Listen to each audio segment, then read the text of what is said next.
What's up, people? This is Most Ray, the host of the Underground Footy podcast. I want to thank all of you that have been subscribing and sharing and helping us build this audience. And at the same time, I want to wish you a happy 2025.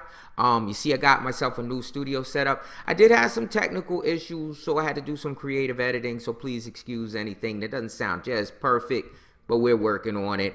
And my first guest is Travis Clark from Top Draw Soccer. We're going to start out talking a little about the rating systems, youth soccer, but then we're going to ramp it right into the crazy road to college soccer, which, you know, for a lot of the young players and people that are in that position, and parents too, I think you're going to find it pretty interesting.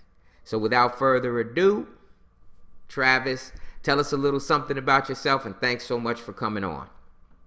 You know, I got into it. I was an English major at James Madison and big sports fan growing up. Grew up playing soccer. Wasn't good enough, to play at an elite level, but it was obviously a lot different when I was growing up, which makes me sound old and is a sad thing to say. But I wanted to be a sports writer basically, and I thought the international aspect and the opportunities of soccer would be a way to get into that. So, I was at '07 graduate from undergrad at JMU, and I actually went to Australia, of all places, for a master's. And there I hatched up this plan of like, okay, I'm going to be a full-time soccer writer. I don't know what that is. I don't know what that looks like. I worked at 442 in Australia for the magazine, went to a lot of games in the A League down there. Shout out Sydney FC. Um, and came back to the US and basically started grinding away, trying to figure out how do I make it a full-time job. I was a freelancer, did a lot of work for Major League Soccer, covering DC United, worked other freelance jobs along the way, had support of my wife, and the company that owns Top Drawer Soccer is Advanced Sports Media. They reached out in about, I want to say 2011 or 2012, and uh, they offered me a full-time job working out of my house, which is a hard thing to pass. And, especially now that I got younger kids, it's a really nice thing to have. So, from there, I've done that for about 13 years. So I've seen a lot of changes, a lot of differences in the game now than it was even when I started. And obviously, like 20 years ago, it's a completely different world. So that's kind of the long and short of it. Okay, Travis. Now we're going to get to the question that everyone wants the answers to. How are these rankings formulated? I know you guys do the men's side as well as the women's side. And I guess for a lot of players and parents, they want to know, when do you start looking at kids, and how do they come to the attention of you guys at Top Draw Soccer? So we do, I think, 4 years at a time, four classes at a time. Now, I I started and we ranked by graduation class. College was much more central to the process, especially in men's soccer at that point. Now, obviously, with the players going by birth year, it makes it a little bit even trickier, right? So that adds another unique element to it. But the way we build it now for the youngest classes, which is the class of 2028, is I have a lot of network and contacts and scouts that I know in the game. And one of the big points now, I'm talking 2025, 2024, is, they're doing the U.S. Youth National Team ID Center. So, players are at certain clubs that have reputations, Now, when you say 24, are you talking about high school graduations, or are you talking about college graduations? Can you clarify a little bit for me? I was talking about in this club soccer season 2024, 2025. I went backwards. That's why it's confusing. So for the youngest classes that I'm ranking now or looking at now, we look at the class of 2028. So that's the youngest, that's current freshman, right? Do I have that right? That's So 2024, coming out of high school, so that'd be a birth year of 2010, I believe. Yeah, and then the 2010 birth year. Yeah, so I'll try to, as best I can for your audience, to include both references. So 2010 birth year. Then, of course, as I mentioned before, some of the freshmen, depending where you are in the U.S., you're obviously a 2009, maybe born in October, November, December. So that's where it's like it's a little bit of Yeah. a, a tricky piece to it all, right? Because one of the trends that Hmm. I'm seeing on women's soccer now is like a lot of the starting points for recruiting classes when they start looking ahead, they'll look for those trappier Hmm. players. That's what I call them. I don't know if that's is that uh terminology you're Well, familiar.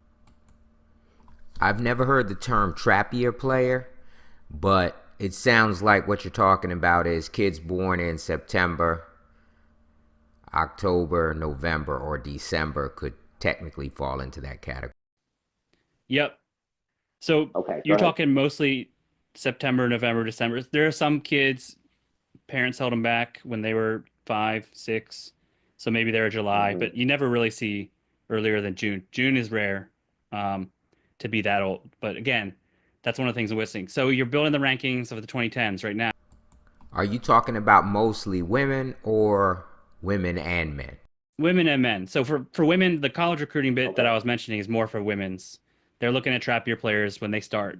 So as an example, the 2027 class will open its in recruiting in June for women's Division One soccer.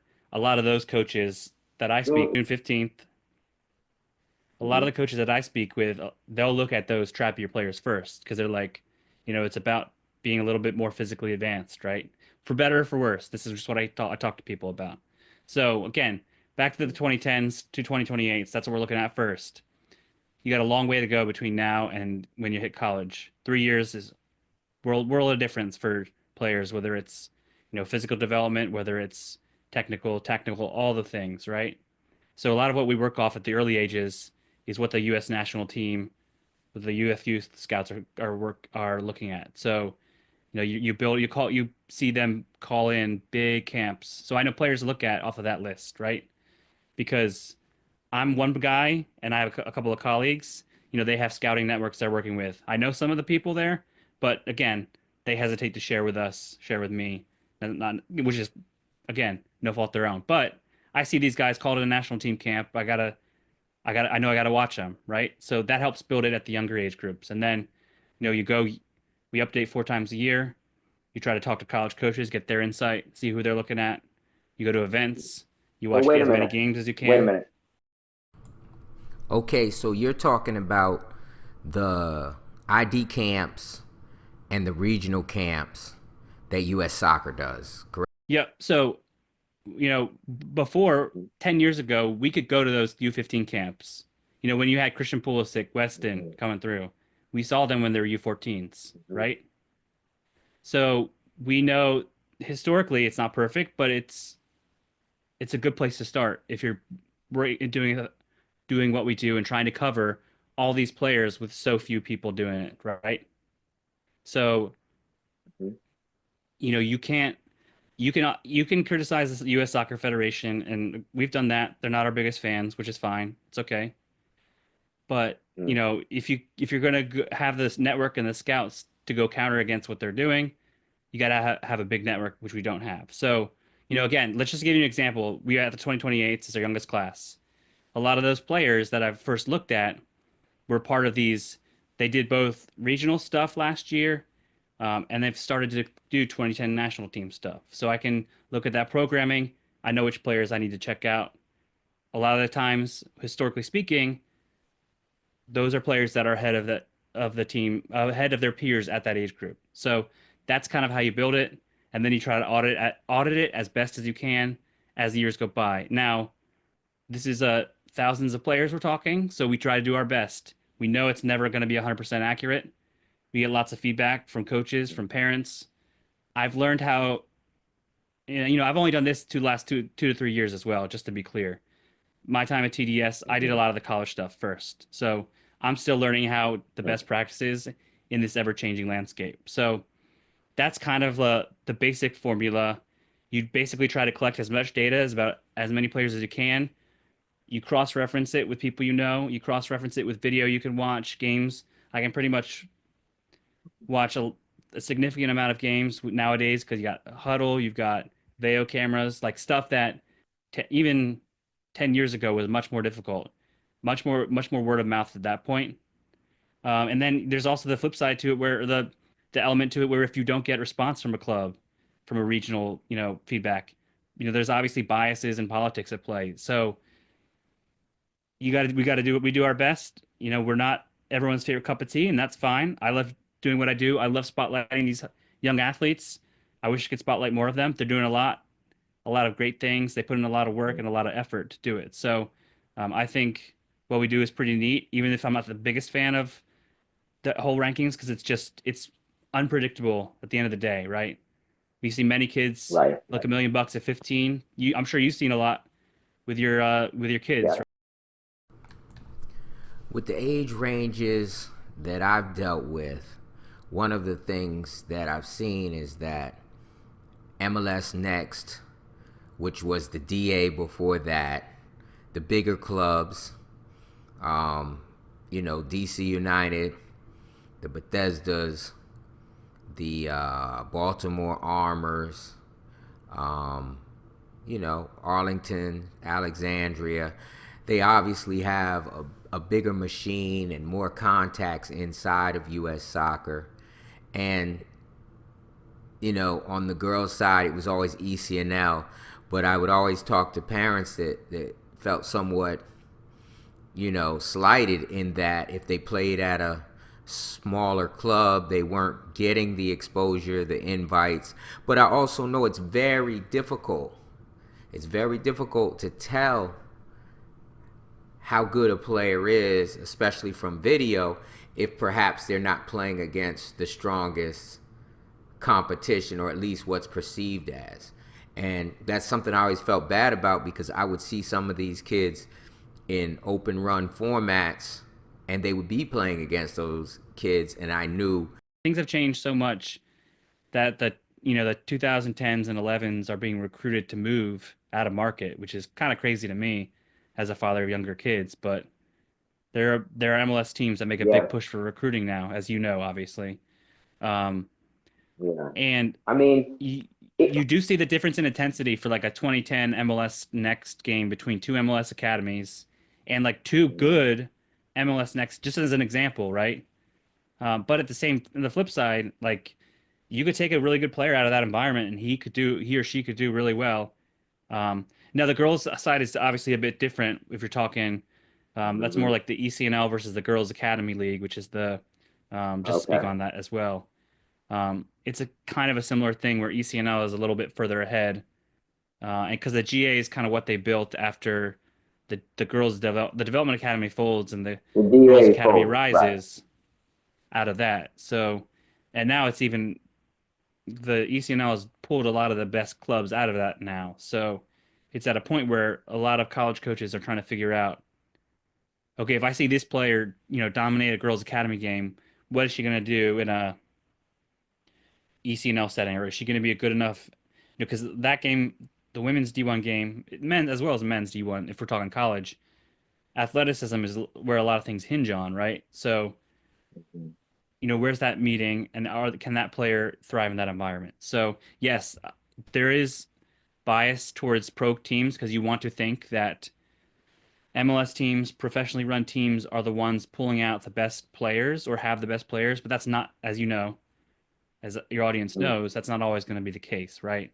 Um, and it can look a lot different at different age groups as well, because if you have a 2010 team that's a bunch of pretty good technical players who are athletic and are early developers, you can run the show, but what's that going to look like in 3 years? And what's most important to the organization, right? So it's a hard thing to Right. follow because you got to thread that needle Right. when you're Whether trying you, to. the agendas can be different, um, as you run through all of this. Obviously, what the club wants to do is, win championships, have players of note, and get people to want to bring their players to said club. Um, so that's the other thing too. You have to read into that, because it may not be what's good for the player. It might be what's good for the club. And until your two objectives separate, then you might be able to do fine in that club. But now, let's get down to the star system. How does that work? I we want to know. The people want to know. Explain that. So I didn't start the star system, and if it were up to me, I would get rid of it. To be clear, I've told my Mhm. boss because it's too hard to figure out. So what I resort to is I make it pretty standard. You play ECNL, you play MLS Next. You're on the radar for colleges. You can be 3 stars. Now, if I get to see you a lot, you're in the national team comp pool. I try to go to 4, and if you're a pro, you get close to 5. Like I try to keep it pretty basic because I want to make the rankings as they copied it off of basketball and football, which is I think a Basketball. little more. Right. You got way more eyes on it, right? And so there's more things they can do. They do combines and all that stuff, and I don't have the budget to try to do it in the way that it could be done. Mhm. And we're Mhm. talking in the 11-a-side world. We could watch a top player and his team struggling, and he barely sees the ball. Like, how's your evaluation of that player going to be fair, right? So, or you watch a player with dazzling video who looks like $1 million, but they just maybe have a good editor and are or playing or are cutting a lot of stuff against weaker comp, right? So Right. Right. I try to make it as minimal as possible now for these future classes, and hopefully I can we can phase it out soon. People like it. I mean, I guess I don't know if people like it. Maybe we should figure People that out and like send out it. a survey. You're surprising me a bit, but I will say it's a pleasant surprise. And another thing that I'm curious about is when I see like a college and they say, "Oh, they've got the first rated class coming in next year." How do they go about finding out or how ascertaining that that's the first rated, second rated group of players? Are they using the star system or Um, Same as the other one. That's a lot of fueled by the rankings, but you can make a case for, especially men's soccer now, that I don't want to say irrelevant because that's saying my work is irrelevant, but like because transfers and Right. internationals who are such wild cards are such a big part of all of it, especially men's D1 soccer, less so women's, but still a pretty big piece. It's Mhm. well transfers for women's, I should say. Like, um, then I basically try to steer towards the class that has the highest ranked players, like the biggest group, right? But that's not always going to be Mhm. 100% accurate. I mean, none of it is, right? It's all trying to project Right. it, Right. trying to guess. So then you throw in transfers. Mhm. Again, huge country, lots of players. You got international players who are coming from like Europe, South America, straight to a college, who could Africa. be Africa, Yeah. yeah, and guys that are coming from junior college transfers. Like I can watch video of that guy for 5 minutes. That's about all I can do to evaluate. I don't have, we're trying to cover lots of players. So, um, Mhm. and then you have kids coming via prep schools that we may not know as well. There's not a lot of them, but there can be some game changers, right? Montford, we know Mhm. a little bit, but there's a lot of, prep, guys coming from West Africa to prep schools, whether it's California, the Northeast, that's also part of it. So I try to do my best with the data. I look at stuff historically, what has happened, what those colleges have done, Mhm. how those players have developed at those schools, or what clubs they come from, and you kind of throw it all together and say, this is what I think is the best. It sits on the rankings, but again, one of the biggest criticisms for I will make of the rankings of myself, among many you could throw at me, not you, but anybody, because we start at such younger ages, if you're not auditing and these kids are becoming bigger or more athletic, maybe the Mhm. little technical guys that were really good aren't as effective. I always I give bias to the soccer player, the technical player, but sometimes they just can't do it Mhm. at the intensity or don't have the athleticism to do that. So, um, The and high then level. Right. we talk about these international guys, and I think the biggest thing is they're more mature, 19, 20, more developed, and then they have that culture background that, while it's improved here, we don't necessarily have that here in the U.S. And then you throw in the distance thing, like guys in the high level elite, guys and girls in the high level elite stuff spend so much time traveling that that these other internationals don't necessarily have to when they're coming through, then that's a whole nother piece to it. So Mm. I know that I took that answer all the way all over Yeah. the place. But you are giving great information and you're putting things out there that I hadn't really thought about or things that hadn't occurred to me. But we need to have the players and the parents know that another question when you start talking about college coaches, they basically say they don't go by the star system. And the video that you could send, you talked about editors, and yeah, I've edited some video. And I pretty much told people that, look, that's the trailer for a movie. The movie could be good or bad. And that you need to be prepared if they decide they want to see a full game. They may want you to send that. And also, you need to show out if they show up on that sideline. Yep. Yeah, I mean, I think every coach is different, and it's different on the women's side and the men's side when we're talking if coaches look at the rankings. I've heard all across the board differences between some schools won't look at you if you're not on rankings, or others are like, it doesn't matter to Mm. me. So it's all across the board. There's no like one answer. I think if coaches who are doing their due diligence, they're not thinking about it at all.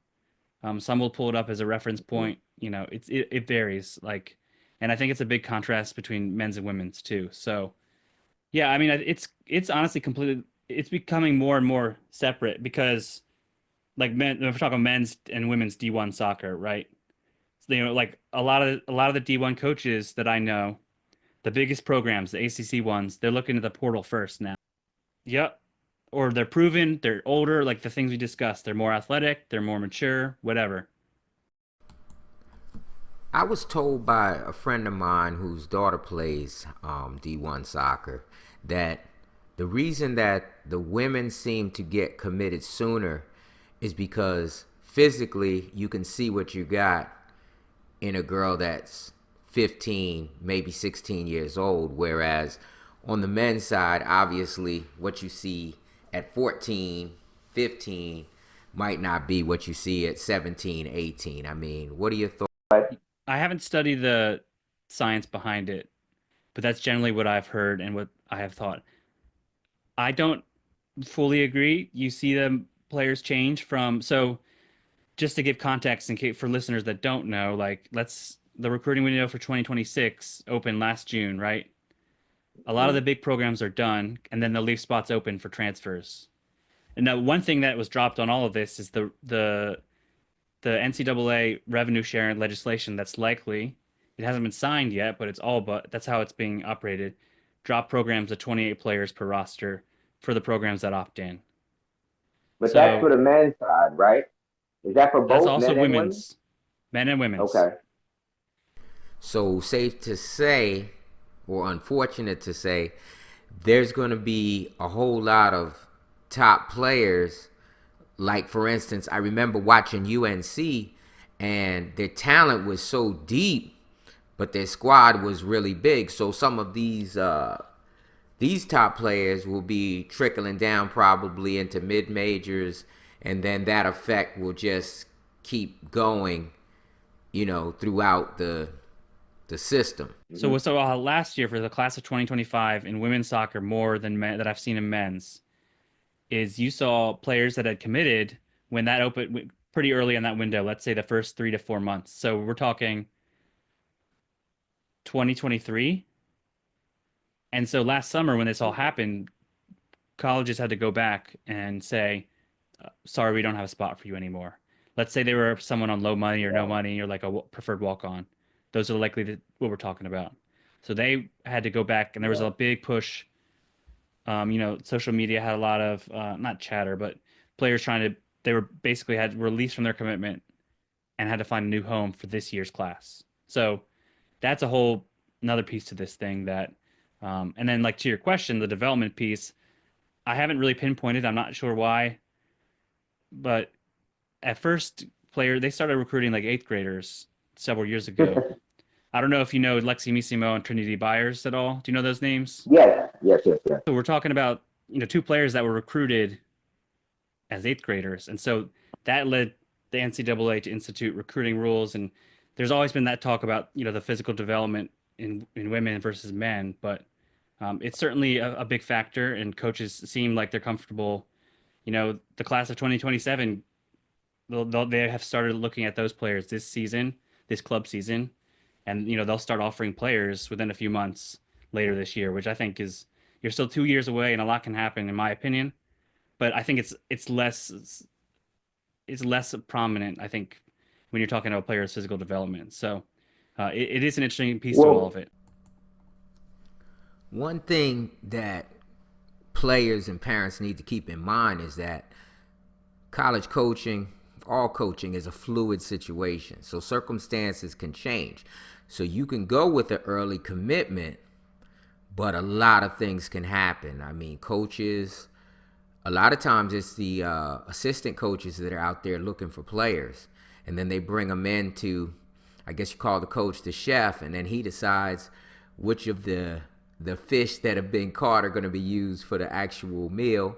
I've also seen situations where had one where the coach told the player, I'm going to be in touch with you next week. Well, by Tuesday, it was on social media that coach had left the school to go to the school he actually had came from because a head coaching position had opened there. And so where does that leave a player? And sometimes the coaches will just be like, hey, look, I'm the new coach here. We're not going to be able to honor that verbal commitment. We'll keep an eye on you, but we may be going in another direction. So that's just part of business. And, it's a business, regardless of. I think that's a really good important lesson for listeners is like, if your son or daughter is going through the recruiting process, look at how that coach is done. When that, a lot of times these contract announcements include how long the coach has, and then it also depends on what part of the school year you're coming in and looking at it. If it's like a late summer thing, a lot of times the coaching merry-go-round is done by now. By that point, if it's November, December, January, there's a chance that that coach right. is in talks with other schools. And again, it varies person to person how much information and how upfront they are with. And then I know for a fact that it's pitches from coaches to be like, look, we've been here for a while, we're not going anywhere. So if it's staff in a Mhm, comfortable position, whereas there are others mhm. climbing the ladder, that kind of a thing. So it's And fascinating piece that to it and too. Good mention. And it also goes to, hopefully when you go to visit, is it a place that you would want to be if, for instance, you get redshirted, maybe have an injury? Can you enjoy yourself at that school? Now, something I want to address, I know we're near the end of the podcast, but I think it's, the elephant in the room for a lot of people that are looking into going into the college game is the rise of the international player. I know that on the women's side, it may not have as much influence, but on the men's side, it's definitely having a big influence. Certain programs tend to be still mostly going with domestic players, and then there's some that have gone all in full boat, almost totally international, So, I mean, I'm not going to get into the pros and cons of it because obviously everybody has a view on it. But what I would say is, how do you feel like people that are looking to get into the college, whichever college it is, how do you think they should calculate for the fact that there may be more or less internationals and that type of thing? First and foremost, keep working hard, right? You always got to do that. You always got to grind because people, if you're coming in and I think it depends on what's your target, right? Some schools, that's kind of that's their bread and butter, right? There's a big trend for uh, a lot of what we've seen at some of the schools that have been in the College Cup from outside are guys coming in from D2 Division two programs, bringing that formula to success at these other schools. And I think that's a fascinating conversation to have for sure. I think the advice that I would give is to consider all options, consider all schools, right?